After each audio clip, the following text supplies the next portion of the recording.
Aujourd'hui, plus personne ne peut s'en passer, encore moins les entreprises. Le digital, Nicolas Borgis, bonjour. Vous êtes directeur général d'Imakina. Vous aidez les entreprises à mieux comprendre et utiliser le digital pour se développer. Où en est la demande actuellement? L'interview de Jean-Marc Sylvestre. Bonjour. Bonjour Jean-Marc. Ça doit boomer actuellement votre activité. Alors c'est vrai que la crise a été un formidable accélérateur du digital. Ce qu'on voit, c'est que toutes les entreprises ont besoin de renforcer les liens avec leur écosystème. Alors ça peut être les clients, ça peut être les partenaires, ça peut aussi être leurs salariés. Et effectivement, on essaye de les accompagner du mieux qu'on peut sur tous ces sujets. Digitalisation, on a appris à la faire pendant le premier confinement, principalement. Hein. Alors, ça fait plus d'une vingtaine... Oui, non, bien sûr, mais c'est accéléré énormément. Complètement. En fait, on a vu monter des changements d'usage. On a vu, nous tous, en tant que consommateurs, on a aujourd'hui des téléphones portables dans nos poches. Tous les parcours aujourd'hui sont mixtes. Ils sont à la fois online et dans le monde réel.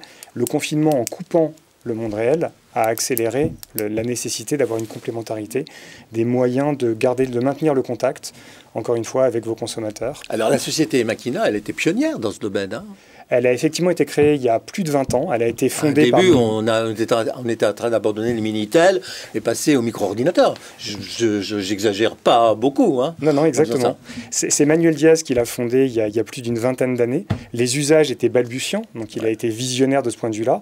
Et aujourd'hui, on accompagne partout en Europe des groupes de toute taille, dans tous les secteurs d'activité, pour développer leur activité, pour commercer mieux dans un monde où le digital est partout. Vous avez profité d'une nécessité d'adaptation au confinement, notamment pendant l'année 2020. Je pense au e-commerce, je pense les restaurateurs qui se sont mis au click and collect. Est-ce que vous pensez qu'un certain nombre de ces habitudes-là vont perdurer au-delà de la crise? Alors, on est convaincu que la valeur d'usage, qui a été effectivement accélérée pendant le premier confinement, elle va rester. Il va certainement y avoir un équilibre qui va se trouver quand on sera revenu dans un peu plus de normalité, mais cette valeur d'usage, elle est là. Que ce soit pour les consommateurs, mais que ce soit aussi pour les entreprises. Aujourd'hui, beaucoup de gens télétravaillent et ont besoin d'interagir dans un contexte business, en ligne avec leurs interlocuteurs, puisqu'ils ne peuvent plus les voir, ils ne peuvent plus se rencontrer. Donc là, vous intervenez, vous, pour la mise en place des systèmes, pour la formation et pour l'utilisation du système, c'est ça? Complètement. Et on repart à chaque fois. On aime bien dire que ce ne sont pas nos clients qui sont nos clients, mais leurs clients. On est focalisé sur la valeur d'usage pour l'utilisateur, que ce soit un consommateur, que ce soit un salarié ou que ce soit le partenaire. Oui, d'accord. Une grande chaîne de restaurants fait appel à vous. C'est pas à la chaîne de restaurants que vous pensez, c'est au client qui va utiliser la chaîne de restaurants. Ben, je vais prendre deux exemples peut-être pour illustrer. Premier exemple en France. Quand vous vendez des jouets et que vous faites 60% de votre chiffre d'affaires sur novembre et décembre. La grande récré. Exactement, c'est notre client. Ah bon, ben là, non, voilà.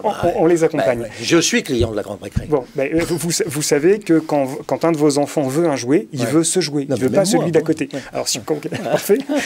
Eh bien, on les aide justement à ne jamais dire non à un client.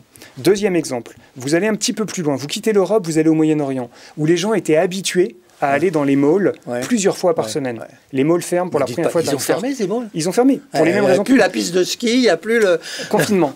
Comment vous faites? Eh bien, vous essayez de leur offrir en ligne la même expérience que celle qu'ils connaissaient dans les malls. Oui. Ou alors on ne va pas à Dubaï. C'est une autre question. Je ne répondrai pas. Ça s'appelle Imakina. Hein. Imakina, tout à fait. Imakina. C'est quoi? Ça veut dire quoi? C'est indien, ça ou... Non, pas du tout. Imakina, c'est finalement, on essaye, au travers de ce que la technologie permet, de faire le Deus Ex Machina. Ah, d'accord, ok. Voilà. D'accompagner les usages du mieux qu'on peut. Merci. Merci Nicolas Borgis. Je rappelle que vous êtes directeur général d'Imakina, agence digitale.